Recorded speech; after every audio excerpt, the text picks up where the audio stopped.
Hey everyone, and welcome back to College World. Now we're going to continue our discussion of the factors that affect the rate of the reaction, and we're going to get into the details of each factor. Okay. The first factor we're going to look at is the surface area, denoted by SA for simplicity. Okay. So, consider the reaction sulfur solid reacting with oxygen gas to give us sulfur dioxide. Well, consider a life example, which is hand soaps. You have two options whether you use the solid hand soaps or the liquid hand soaps. What would you rather choose? I mean, it's a personal preference, but the liquid hand soaps is more effective in terms of you can get the liquid anywhere on your hands. You can move it. You're freely to do that on your own. But the solid hand soap is more rigid. You can't get it everywhere and stuff like that. Another example you can also consider is when trying to bake a cake.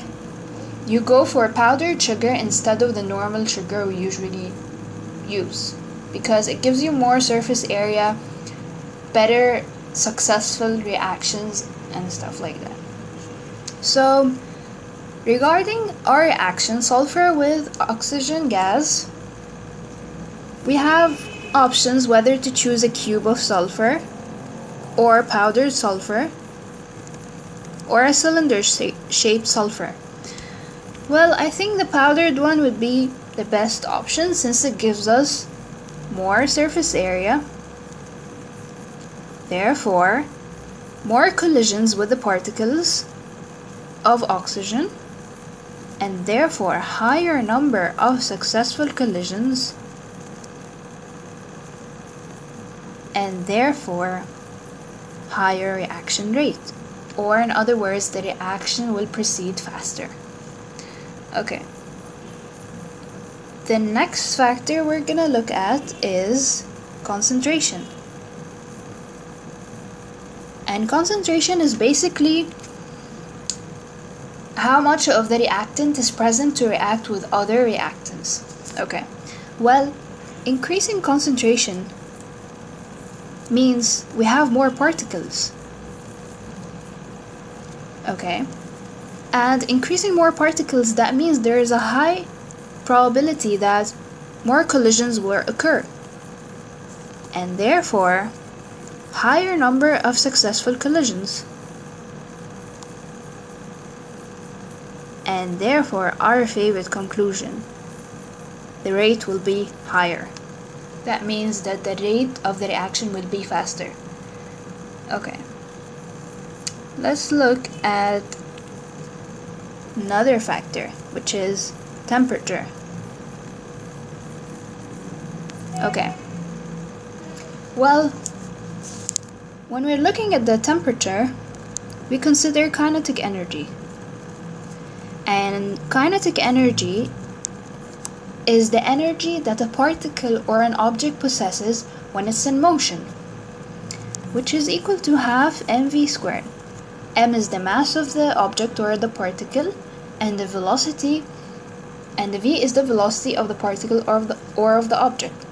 Well, in reactions, there is always movement. The particles are moving randomly and colliding with each other. So increasing the temperature means there will be more movement.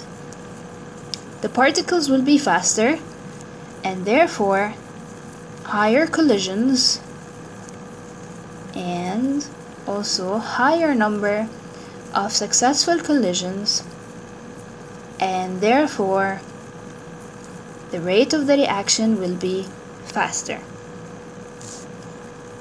So to recap, we looked at three different factors, which are surface area, concentration, and temperature. Surface area, increasing the surface area means that there will be higher number of collisions and therefore the rate will be faster.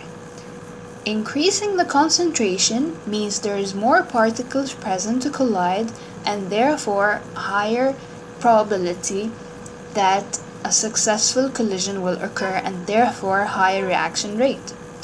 Increasing the temperature means that more movement will occur and therefore there is a higher probability of successful collisions occurring and therefore higher reaction rates.